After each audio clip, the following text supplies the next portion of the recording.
भारत माता की प्रथमेই এই রাজ্যের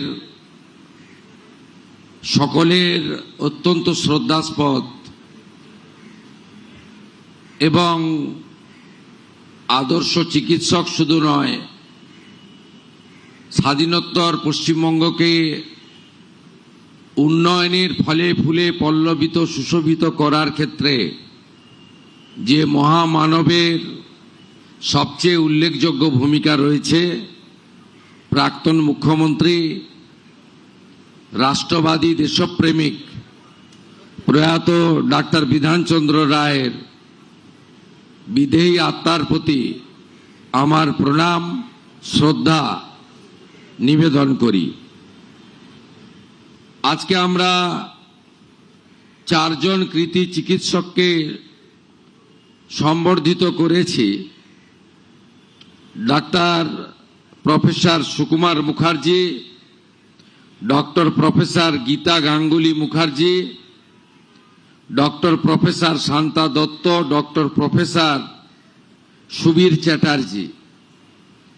আমরা কৃতার্থ, আমরা কৃতজ্ঞ আমাদের এই স্বল্প আয়োজনে তাদের মতো সেবাদানকারী এই রাজ্যের চিকিৎসা জগতের অত্যন্ত সম্মানীয় 4 সেবককে আমরা আজকে সম্বর্ধিত করতে পেরে তাদের চরণে আমি প্রণাম নিবেদন করি। আজকের এই অনুষ্ঠানের ব্যবস্থাপক আয়োজক দপ্তর, স্বাস্থ্য পরিবার কল্যাণ দপ্তরের মাননীয় মন্ত্রী, চিকিৎসক হিসেবে অত্যন্ত সুখ্যাতি যার রয়েছে ডাক্তার শারদ্বত মুখার্জি, তাকে আমি ধন্যবাদ জানাই যে অল্প কয়েকদিনের মধ্যে তিনি এই দপ্তরের উল্লেখযোগ্য অগ্রগতি ঘটানোর ক্ষেত্রে তার প্রয়াস জারি রেখেছেন। আমাদের নগর উন্নয়ন দপ্তর তথা পৌর দপ্তরের মাননীয় মন্ত্রী অত্যন্ত কর্মঠ, প্রত্যেক দিনই তিনি দপ্তরে শুধু নয় রাস্তাতেও থাকেন। মাননীয় অগ্নিমিত্রা পাল মহোদয়া, আমাদের রাজ্যমন্ত্রী সংশ্লিষ্ট বিভাগ সুমনা সরকার উপবিষ্ট আছেন, তাদেরকে যথাযথ সম্মান জানাই। মাননীয় মুখ্য সচিব আছেন, যিনি আমাদের সমস্ত সিদ্ধান্ত কার্যকর করার ক্ষেত্রে গুরুত্বপূর্ণ ভূমিকা নিচ্ছেন, নেতৃত্ব দিচ্ছেন। মনোজ আগরওয়াল সিনিয়র আইএস, তাকে ধন্যবাদ, তার টিমকে ধন্যবাদ। স্বাস্থ্য দপ্তরের প্রধান সচিব নারায়ণ স্বরূপ নিগম এবং মাননীয় 2 বিধায়ক আছেন, রাজারহাট গোপালপুরের হাইকোর্টের বিশিষ্ট আইনজীবীও বটে তরুণজ্যোতি তেওয়ারি, এবং যিনি কখনো নেতা নন, কর্মী হিসেবেই আজকে বিধায়ক হিসেবে নির্বাচিত হয়ে কর্মী হিসেবে, সেবক হিসেবে কাজ করছেন, রাজারহাট নিউ টাউনের পীযূষ কানোরিয়া, তাকেও ধন্যবাদ। আধিকারিক, চিকিৎসক মণ্ডলী, প্রেস মিডিয়ার বন্ধু, প্রশাসন, সঞ্চালিকা, সকলকে আমার স্বাগত। শুধু এখানে যারা আছেন নয়, আজকে গোটা পশ্চিমবঙ্গের চিকিৎসক সমাজ, চিকিৎসা প্রদানকারী স্বাস্থ্যকর্মী এবং স্বাস্থ্য সংক্রান্ত যারা প্রত্যেকে রয়েছেন, আমি এই স্বাস্থ্য পরিবারকে চিকিৎসক দিবসে আমি আন্তরিক ধন্যবাদ জানাচ্ছি পশ্চিমবঙ্গ সরকারের পক্ষ থেকে এবং আমার অন্তরের অন্তঃস্থল থেকে। আপনারা জানেন যে আমরা ডক্টর বিধানচন্দ্র রায়ের মূর্তিতে মালা দিয়েছি, প্রণাম করেছি। ডক্টর বিধানচন্দ্র রায়, তার সম্পর্কে যদি একটু খোঁজ নেন, যেটা আমি মনে করি আমরা যারা বর্তমান জনপ্রতিনিধি মানুষের আশীর্বাদে আমরা সাংবিধানিক দায়িত্ব পালন করছি। আমাদেরও ডক্টর বিধানচন্দ্র রায়ের কর্মকুশলতা, কাজের পদ্ধতি, একাগ্রতা, দায়বদ্ধতা, অর্জুনের লক্ষ্যভেদের মতো লক্ষ্য স্থির রেখে ব্যক্তি স্বার্থকে উপেক্ষা করে তার যে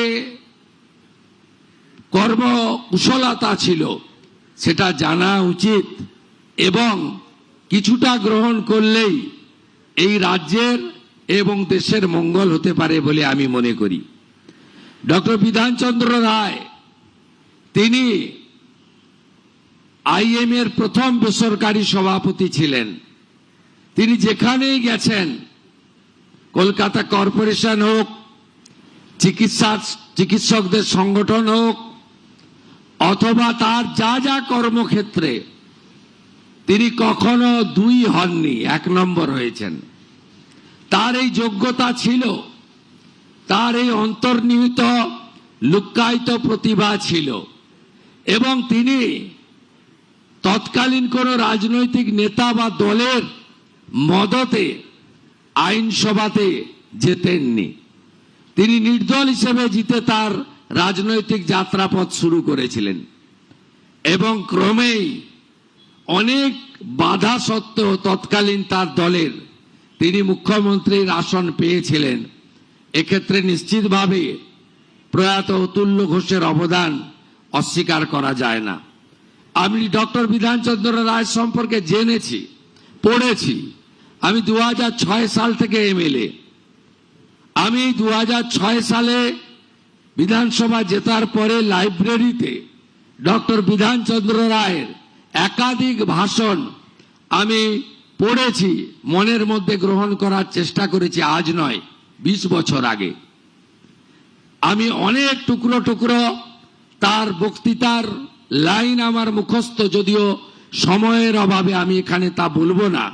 কিন্তু আমার বর্তমান মুখ্যমন্ত্রিত্ব কালে, যা এখনো 2 মাস পূর্ণ হয়নি, এক্ষেত্রে আমার বিধানচন্দ্র রায়কে নিয়ে বলা প্রাক্তন মুখ্যমন্ত্রী জ্যোতিবাবুর একটা কথা মনে পড়ছে।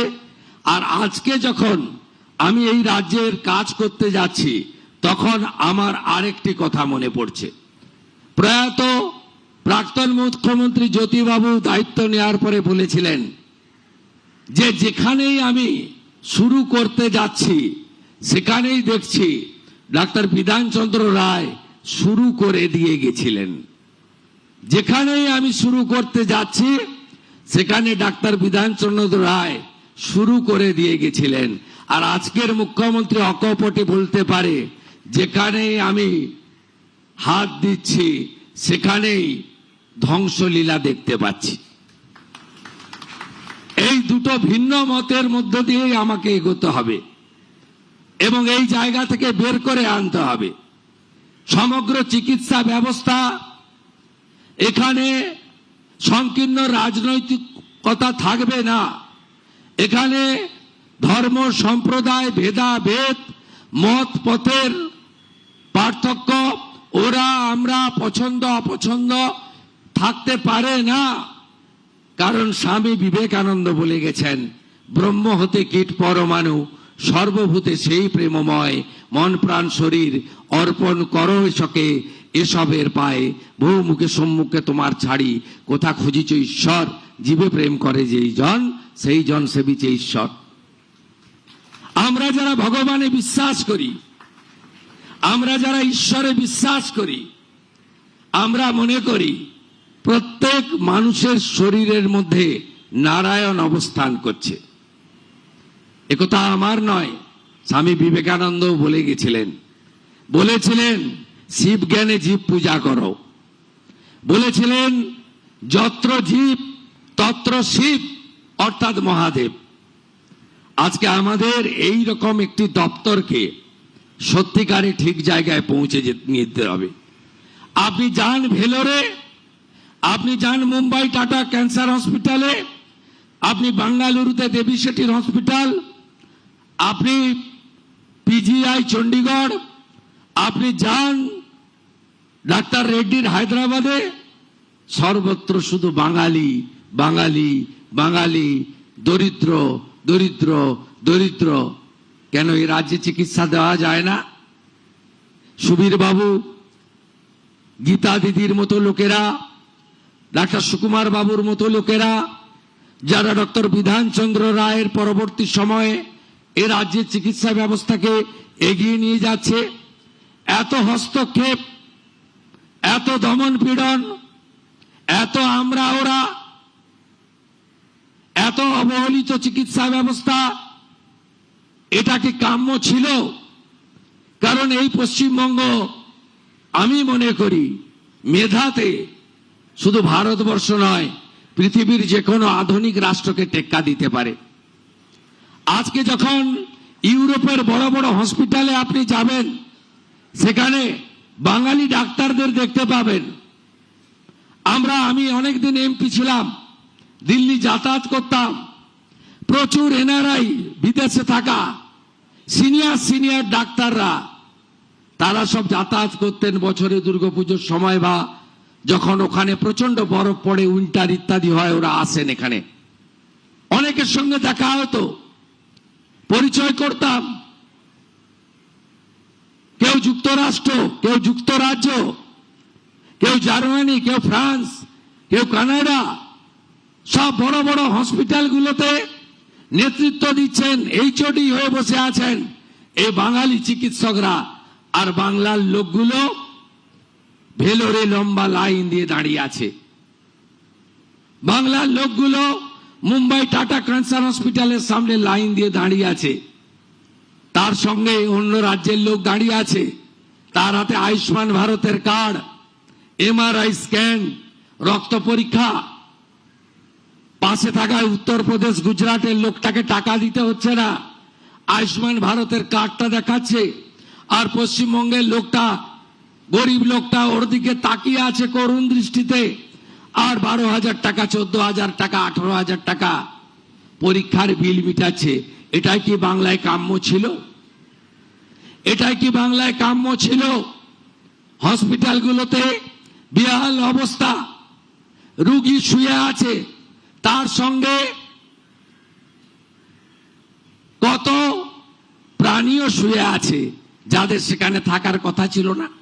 কি অবস্থা করে রেখেছেন হসপিটালগুলো, কি অবস্থা করে রেখেছেন স্বাস্থ্য ভবনে, কি অবস্থা করে রেখেছেন মেডিকেল কলেজে। কেন যোগ্যতমের উদ্বর্তন হবে না? আসুন সবাই মিলে শপথ নিয়ে, প্রথমে যদি বিহাল অবস্থার হাল ফেরাতে হয়, চিকিৎসা ক্ষেত্রে করতে হবে। এই 1.5 মাসে আয়ুষ্মান ভারতের মৌ চুক্তি স্বাক্ষরিত হয়েছে। এই 1.5 মাসের মধ্যে আয়ুষ্মান ভারত চালু হয়েছে।